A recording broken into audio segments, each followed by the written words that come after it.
दोस्तों रिसेंटली मैंने Acer Aspire7 5500U processor वाले लैपटॉप का रिव्यू किया था, तो वहाँ मैंने सिनेबेंच स्कोर वगैरह दिखाया था। लेकिन इस वीडियो में आप क्लियर कट देखिए। सबसे पहले सिनेबेंच R20 टेस्ट हो रहा है, इसमें single core multi core score इस टेस्ट के बाद आपको पता चल जाएगा।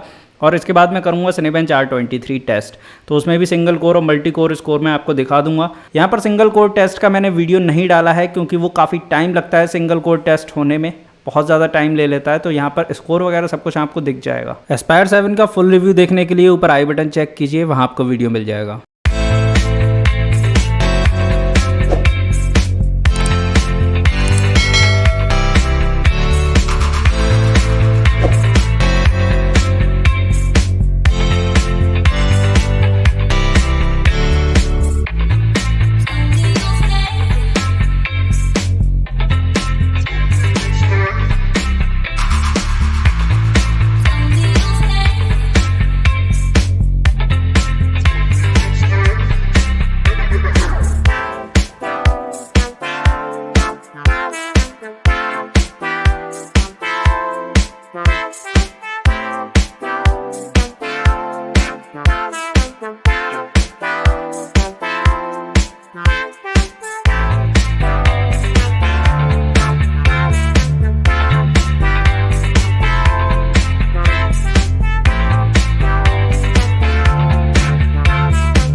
वीडियो अच्छा लग रहा हो तो वीडियो को लाइक कर दीजिएगा, चैनल सब्सक्राइब कर दीजिएगा, क्योंकि फ्यूचर में भी डीप टेस्टिंग वाले वीडियोस आपको मिलते रहेंगे। लैपटॉप्स के रिव्यू एनालिसिस आपको हमेशा ही हमारे चैनल से मिलते हैं।